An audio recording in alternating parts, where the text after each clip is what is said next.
Jean-Eric Badibanga, bonjour. Bonjour, Cheikh Fita. Chers amis téléspectateurs, chers amis téléspectatrices et chers auditeurs, cela fait plus ou moins 2 ans que nous devenons de plus en plus rares dans les médias audiovisuels. La raison est simple parce que depuis les élections de fin 2018, le centre d'intérêt du Congo est plus à Kinshasa qu'ici, ce qui fait que même tous les acteurs politiques de la société civile, eh bien, ils sont tous à Kinshasa. Et le centre d'intérêt est là-bas, tout part de là-bas. Mais néanmoins, de temps en temps, nous avons des compatriotes comme M. Jean-Eric qui est devant nous, qui ont une idée. Eh bien, bon, nous faisons cet entretien. M. Jean-Eric Badibanga, vous teniez à ce qu'on fasse un élément par rapport à l'actualité. Et quelle est votre préoccupation? D'abord, merci Cheikh Fita de m'avoir invité à cette reprise de l'émission Entretien. Je me sens honoré. Je m'appelle Jean-Eric Badibanga. Je suis fondateur de la société Kasai Invest, une société active dans le domaine agricole. Mais ce n'est pas ce titre que je suis là aujourd'hui devant vous, Cheikh Fita. Si j'ai choisi votre média d'information, c'est avant tout pour parler directement à mes compatriotes de la diaspora, leur parler de mobilisation, de solidarité et d'engagement patriotique. À propos de quoi? À propos d'un sujet tout simple. Dans son discours du 30 avril 2021, le président de la République a, comme vous le savez, décrété l'état de siège dans les provinces de l'Ituri et du Nord Kivu. Au cours de ce discours, le chef de l'État, et je veux vous lire, le chef de l'État a invité chaque Congolaise et chaque Congolais, où que nous nous trouvions, à une mobilisation totale pour faire front avec nos forces armées déployées pour sécuriser notre territoire. Il a également ajouté, envers ses compatriotes de l'extérieur, il a appelé les compatriotes vivant à l'extérieur du pays d'exprimer leur solidarité avec le peuple de l'Est.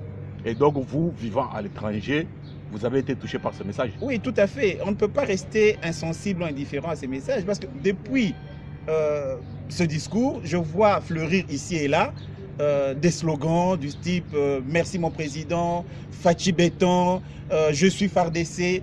J'applaudis de deux mains ce soutien moral tant à notre président qu'à nos forces armées. Mais j'estime que nous, ou je pense que nous qui sommes de la diaspora, nous qui sommes le premier bailleur des fonds de nos familles restées au pays, nous devrions aller plus loin qu'un soutien moral au président ou à notre armée. C'est la raison pour laquelle je suis là aujourd'hui devant vous, Cheikh Fita, pour lancer un appel à mes compatriotes de la diaspora afin de nous mobiliser, mais nous mobiliser financièrement pour nos phares RDC à travers un fonds de soutien et de solidarité que j'ai baptisé « Je suis FARDC, état d'urgence », état de siège. C'est une très bonne idée, honnêtement. Merci, Cheikh Fita. Mais vous et moi, nous vivons ici à l'étranger. Tout à fait. Vous avez eu à assister à beaucoup de manifestations, des réunions, tout ça. Tout à fait. Et quand il s'agit d'argent, subitement, il n'y a plus personne. Comment est-ce que vous allez contourner cela? C'est vrai. Quoique, comme vous le dites si bien, quoique on n'est pas des indigents. C'est vrai. Sénèque disait, ce n'est pas parce que les choses sont difficiles qu'on ne les fait pas, c'est parce que nous ne le faisons pas que les choses sont difficiles. Je pense que cette question de confiance et d'argent, depuis que j'ai décidé de lancer cette idée, elle est au cœur de mes préoccupations quotidiennes. Parce que je suis conscient que la confiance et la mobilisation seront la base de la réussite de cette action citoyenne et patriotique. Mais j'avoue sincèrement ici devant vos téléspectateurs que j'ai cherché un mécanisme ou un instrument juridique pouvant aider mes compatriotes à asseoir leur confiance dans ce projet. Je n'en ai pas trouvé. Je n'en ai pas trouvé. Je veux vous dire, j'ai été voir un huissier de justice pour qu'il puisse sécuriser cette action. Il m'a dit non, ce n'était pas le travail d'un huissier. De toute façon, si lui devait le faire, ça me coûterait très cher. Il m'a conseillé de créer une SBL ou d'aller trouver un avocat. J'ai pris langue avec un avocat de ma connaissance. Et le temps passe, hein? Oui, oui, un avocat de ma connaissance. Et lui, il me dit, oui, créer une SBL, c'est bien, mais pour une action ponctuelle, un one-shot, ça n'a pas de sens, vu surtout le processus contraignant qu'est la création d'une SBL ici en Belgique. Donc, moi, je vais organiser un webinaire samedi pour justement lancer cette campagne du Fonds de solidarité de soutien. Si quelqu'un parmi vous, parmi vos téléspectateurs, a une idée de comment on peut faire, quel mécanisme juridique on peut mettre en place, son idée est la bienvenue. Je suis preneur. Moi, j'ai une question toute simple. Oui.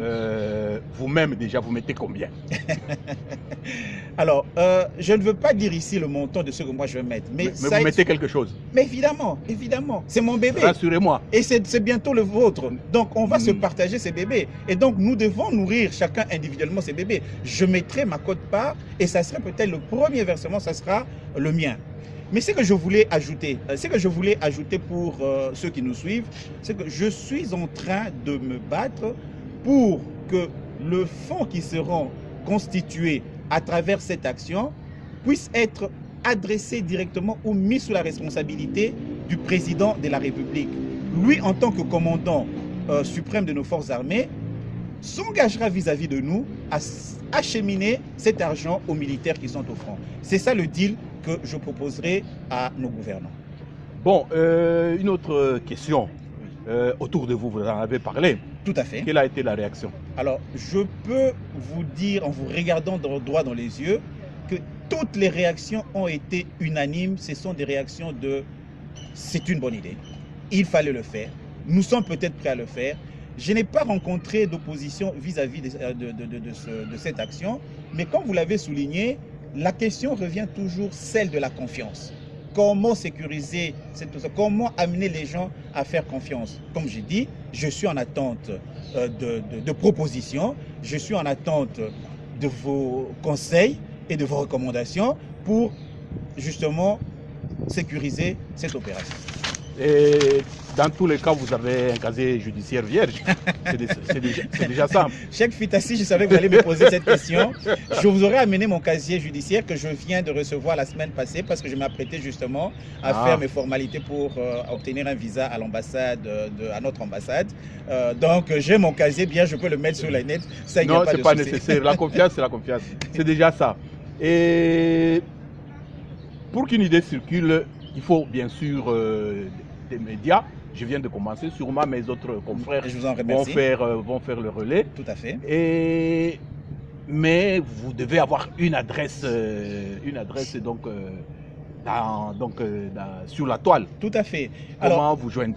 Voilà. Alors ça répond un peu à la question de quel est le processus ou quelle est la suite. C'est vrai qu'aujourd'hui, je vous suis devant les médias par votre canal Cheikh Fita et je vous répète, je vous en remercie.